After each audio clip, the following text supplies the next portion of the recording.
Magpapatuloy pa ba ako o hindi na?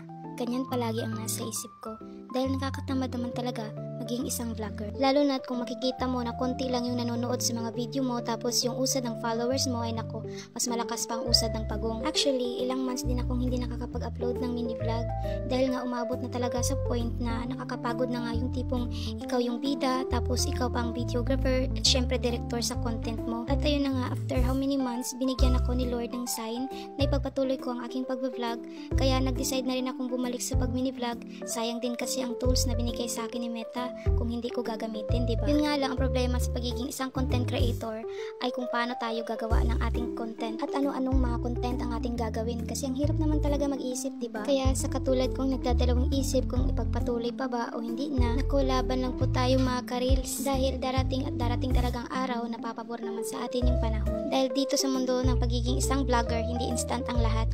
Siyempre, kailangan nating paghirapan ng lahat. Dahil alam din naman natin na mga big content creator ay galing din sila sa mga pagiging small content creator, diba? Kaya more sipag pa mga ka-reels. Yun lamang po. Maraming salamat sa panonood.